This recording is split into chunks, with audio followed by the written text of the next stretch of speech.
Hi, I'm Cathy Thomas. Top Chef alumnus, Chef Brian Huskey, is going to share secrets to his irresistible barbecued Korean ribs. His seafood-forward grub shacks, dubbed Tackle Box, are in Corona del Mar and Costa Mesa. He'll be appearing at the upcoming Newport Beach Wine and Food event. It's going to be delicious fun. Chef, what makes these Korean ribs so delicious? What makes Korean ribs so delicious is just a succulent short rib that's cut thin, and the sweet, pungent flavors that are marinated with some soy sauce, garlic, ginger, sesame oil. It's quite fantastic.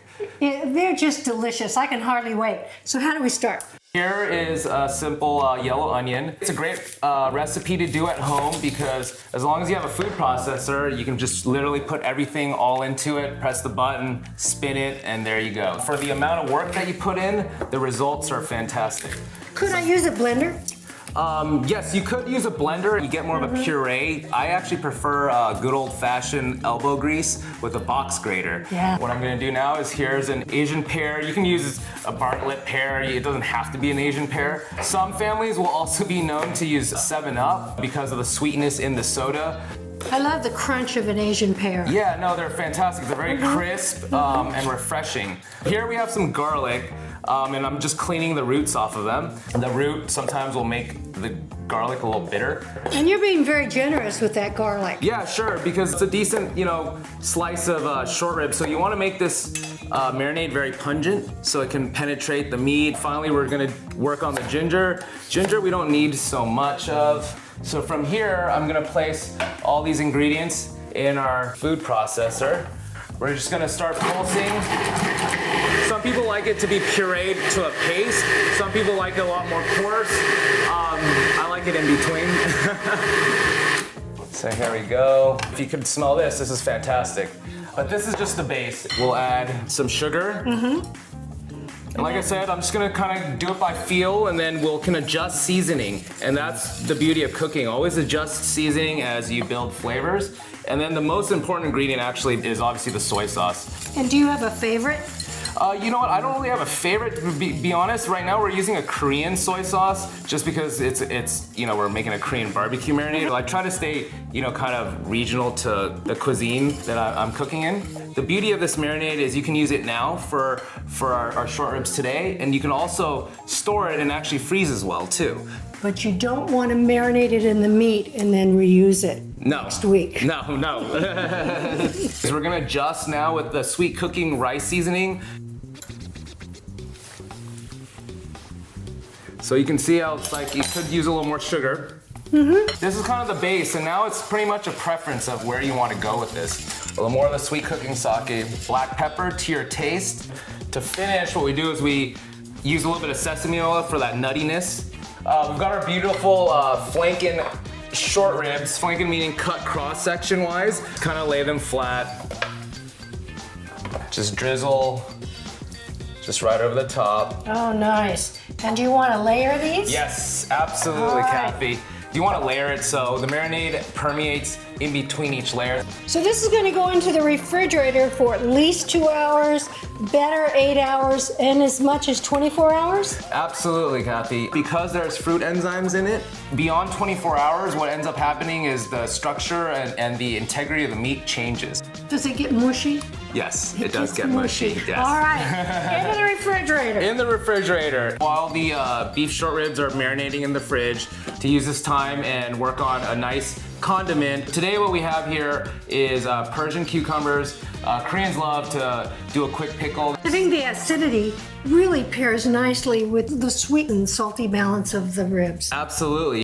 Whatever slice you choose, keep it uniform. So we'll salt them. The salt will help pull the water out of the cucumbers, which will actually make the cucumbers a little more meaty. We'll mix them, put them in a little strainer, set aside for 30 minutes to an hour at most. So now that the grill is nice and hot, I like to make sure it's brushed out nice and clean, and then give it a nice little oil rub down. We've got this gorgeous short ribs that we've been letting sit. A hot grill is very important so that you can caramelize the soy sauce, sugars, and all the pungent flavors that we've created. So now it's just kind of the waiting game. Let the grill do its magic. Maybe about like 5 to 6 minutes each side.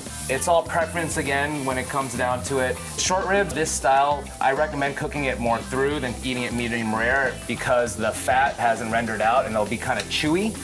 Looks great. You can tell the magic's happening. Look at that. They look fantastic, right? They look gorgeous. There we go. We've got our beautiful cucumbers that we've salted. Do a quick little rinse just to get the extra salt off of them. What we're gonna do is just add some rice vinegar, some Korean chili flake, which is called gochugaru, which is pretty much the foundation of a lot of Korean dishes.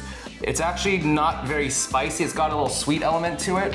A little bit of onion powder, a little bit of garlic powder. Let's just taste one to see how it is. It should be nice, crisp, refreshing. Delicious. Right? And then you can add maybe a little more salt to open it up. And then also a little sesame oil to finish it off. Yeah, nice. Our beautiful Korean barbecue short ribs with a quick marinated Korean style cucumber salad. Thank you so much, Chef. Absolutely, it's been a pleasure. This is party food. This is definitely party food. Here's a quick tip from Melissa's. I'm a big fan of cherry tomatoes. Often they're the tastiest tomatoes in the marketplace or in the garden. Cherry tomatoes are the centerpiece of this pasta dish, showcasing the delicious orbs in an herbaceous and colorful sauce. I've got a good quantity of boiling salted water. I'm going to add some gemelli pasta, and I want to cook this a little under al dente. So usually I cook it about 13 minutes. I'm going to set the timer for 12 minutes. We want to really flavor this up with a nice quantity of garlic. I've seen people struggle to get these garlic cloves separated, and it's really easy. All you need is the head of garlic and a Ziploc bag. Easy. I applied just enough pressure to separate those cloves and not to smash them. So now I want to peel and chop them. So I'm just going to use the flat side of the knife to loosen that papery skin. Now a good smash with the side. And as I smash, I move it away. And it's already partially minced at this point. I want some olive oil in a heated skillet. In goes the garlic. A little salt and a little pepper. Just a little bit of dried red pepper flakes. I'm going to cook that for about a minute or two. The garlic is starting to soften, so I'm going to go ahead and add my cherry tomatoes. Now, some of these cherry tomatoes were large, and I cut those in half, but the smaller ones, I leave whole. Get them in a single layer for about 8 minutes. And what I'm looking for is them to start to shrivel and get a little bit of brownness in some areas. Our tomatoes look gorgeous. I'm going to add about 3 tablespoons of butter, some green onions, and I'm slicing them thin.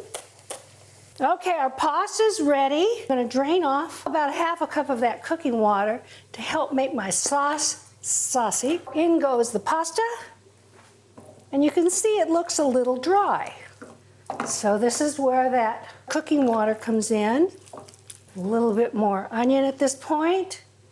We also want about 2 cups of fresh herbs. Now this can be basil or it could be mint, and some pecorino cheese. Pecorino cheese is more flavorful even than Parmigiano. Just a little tiny splash of olive oil, a little bit of flaky salt, and it's ready for a fork.